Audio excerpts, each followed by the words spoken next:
Halo teman-teman, selamat datang di Sudut Koma, gue Nobi Kurniawan, dan hari ini, seperti biasa, sudah waktunya video wrap up.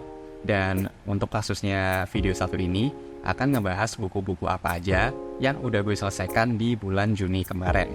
Nah, kalau kalian nonton video wrap up bulan lalu, di sana tuh gue ngomong kalau ada beberapa buku tebal yang lagi gue baca, tapi kebetulan tuh belum selesai di bulan lalu. Dan di sana gue bilang kalau mungkin kalian akan ketemu buku-buku tebal tadi di video wrap up bulan Juni.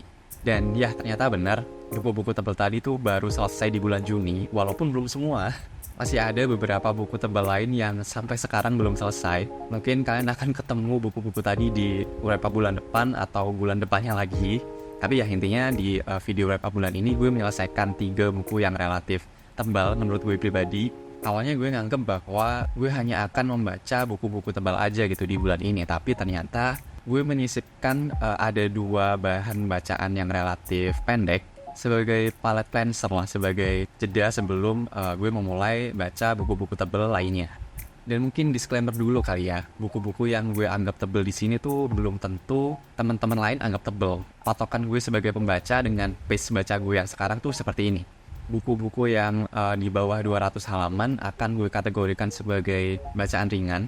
Sedangkan untuk buku-buku yang punya halaman lebih dari itu, tapi masih di bawah 400 halaman, itu gue anggap sebagai bahan bacaan yang sedang. Sedangkan untuk buku-buku yang 400 halaman ke atas, itu gue anggap sebagai bahan bacaan yang tebel gitu, yang besar. Itu menurut pace baca gue sekarang ya, bisa aja beda sama kalian yang nonton video ini. Oke, tanpa berlama-lama, kita langsung mulai aja video wrap up-nya. Bacaan pertama yang gue selesaikan di bulan Juni kemarin adalah buku The Handmaid's Tale karya dari Margaret Atwood. Ini merupakan salah satu buku dengan genre distopian terbesar dan merupakan buku dengan tema perempuan yang lumayan di atas gitu ya, sangat penting untuk dibaca. Dia menceritakan tentang kisah tokoh utama yang hidup dalam dunia distopia ini. Namanya tuh kalau nggak salah Republik Gilead. Republik ini tuh lahir dari kudeta sebuah kelompok yang lumayan agamis dan konservatif yang menang kudeta terhadap negara Amerika. Kemudian semacam menetapkan tata kemasyarakatan baru lah, tata kehidupan yang baru. Dalam semesta The Handmaid's Tale 1 ini, progres para perempuan dalam memperoleh emansipasinya tuh semacam keriset. Mereka tidak boleh membaca, tidak boleh keluar sendirian, tidak boleh mengemukakan pendapat, dan pastinya tidak mendapatkan hak akan identitas mereka pribadi. Jadi sangat muram sekali lah intinya semesta dari The Handmaid's Tale 1 ini. Di dunianya perempuan dibagi menjadi 4 kasta. Yang pertama wife, commander's wife, adalah istri dari para petinggi dalam semesta The Handmaid's Tale 1 ini. Kemudian yang kedua ada Anne atau Bibi yang bertugas untuk mengajarkan kelas-kelas atau kasta-kasta perempuan yang lain, terutama yang posisinya di bawah. Yang ketiga ada Martha yang mengurus segala urusan rumah tangga. Dan yang terakhir adalah handmaids yang hanya bertugas untuk beranak. Tokoh utama kita, well seperti judulnya, adalah seorang handmaid. Dan ya intinya kita akan mengikuti kisah perjalanan dari si tokoh utama dalam menjalani kehidupan kesehariannya di Republik Gilead 1 ini. Ceritanya tuh sangat muram, sangat depressing, sangat concerning, tapi tetap penting untuk dibaca karena walaupun ini merupakan sebuah buku distopian, Margaret Atwood tuh pernah ngomong bahwa karyanya 1 ini adalah speculative fiction. Jadi segala hal yang tertulis dalam buku 1 ini tuh bisa saja terjadi di dunia kita di masa depan. Dan yang lebih menariknya lagi, walaupun dia genre-nya distopian, tapi Margaret Atwood menolak untuk menuliskan segala sesuatu yang tidak pernah terjadi sebelumnya dalam perjalanan umat manusia. Jadi apa yang ada di sini tuh pernah ada. Itu gila banget sih. Gue udah take video pembahasan khususnya, jadi mungkin selengkapnya kalian bisa tonton aja nanti. Dan kalau kalian penasaran pengen baca bukunya, well, buku 1 ini tuh udah mulai susah buat dicari di toko buku. Jadi mungkin kalau kalian penasaran bisa langsung meluncur aja di aplikasi di Pusnas untuk baca bukunya secara gratis dan legal. Oke, kita masuk ke bacaan selanjutnya yang gue selesaikan di bulan Juni kemarin.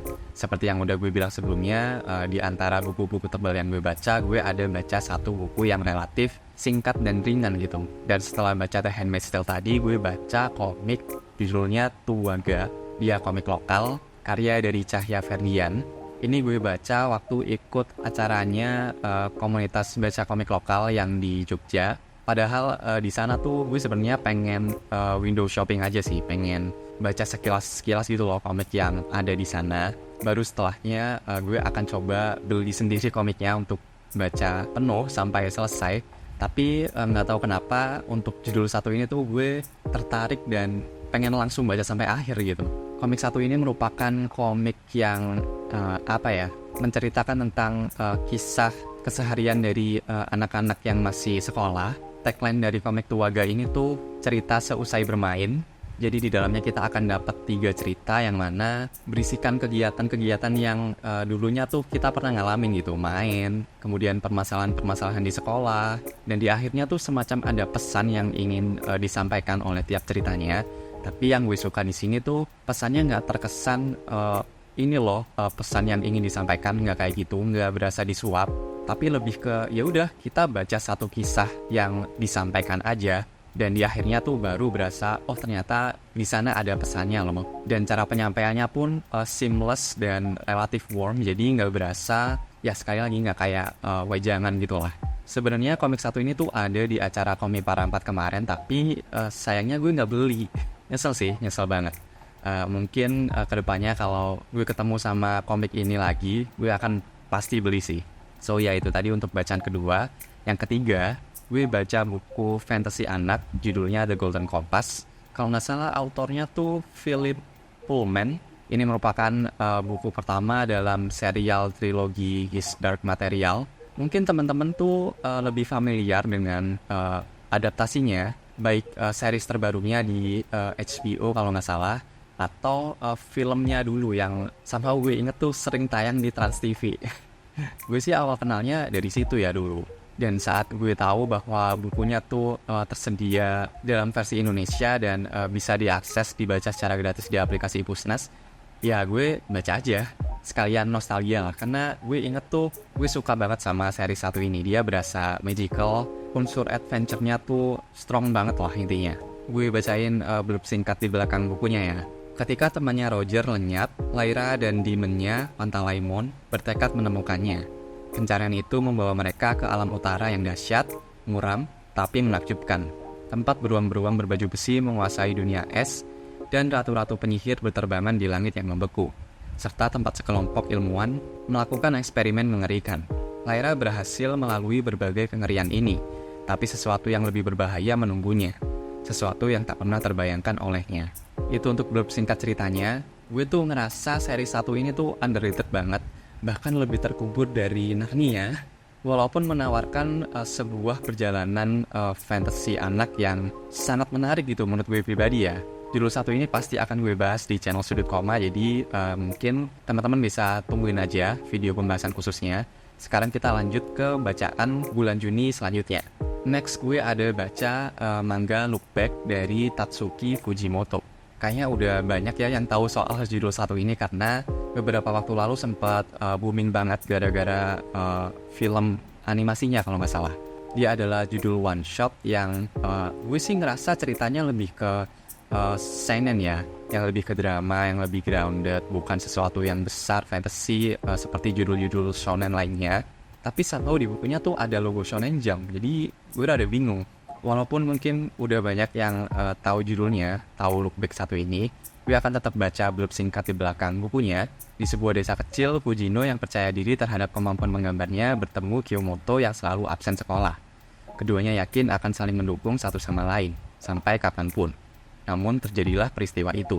Komik one shot yang menyajikan kisah tentang masa muda tak terlupakan bersama goresan kuas dan pena. Intinya buku satu ini tuh menceritakan tentang kisah perjalanan seorang bisa dibilang mangaka ya. Dari mulai dia kecil sampai dia besar. Ceritanya sekali lagi akan berada dalam genre drama yang grounded, yang heartwarming, yang nyesek juga sih sebenarnya. Dan gue udah filming video pembahasan khususnya. Gue pun juga filming reaksi saat setelah baca buku satu ini gitu, komik satu ini. Jadi mungkin selengkapnya kalian bisa tungguin video-video tadi tayang. Dan ya, spoiler alert, gue suka banget sih sama judul satu ini. Oke, kita lanjut dulu. Buku tebal terakhir yang gue selesaikan di bulan Juni kemarin adalah Trisurya karya dari Liu Cixin. kalian mungkin lebih familiar dengan judul bahasa Inggrisnya, yaitu The Three Body Problem. Dan mungkin kalian juga akan lebih familiar dengan series adaptasinya yang ada di Netflix. Gue tuh baca buku ini karena pengen baca ceritanya dulu, versi novelnya, baru gue pengen nonton seriesnya nanti. Dan kalau kalian nonton video pembahasan target baca gue di tahun ini, kalian juga pasti udah tahu kalau buku Three Body Problem 1 ini tuh masuk ke dalam list yang pengen gue selesaikan di tahun ini gitu, triloginya. Dan ya gue baru menyelesaikan buku pertamanya, dan wah gue suka banget sih. Walaupun ceritanya rada slow ya di awal, dan lumayan berat juga gitu. Banyak sekali referensi sejarah, referensi teknologi, politik, bahkan seni juga ada, yang bikin cerita sci-fi satu ini tuh jadi makin rumit. Tapi gue seneng gue nggak punya bakat untuk DNF sebuah buku, karena menuju akhir tuh ceritanya wah bagus banget sih, pecah banget. Saat gue tahu alasan kenapa judulnya tuh Three Body Problem, wah itu keren banget sih. Buku satu ini tuh menceritakan tentang masa dimana science dalam dunia kita tuh semacam stuck gitu. Kemudian ada semacam fenomena di mana banyak sekali ilmuwan-ilmuwan pintar di dunia tuh bunuh diri, mengakhiri hidupnya.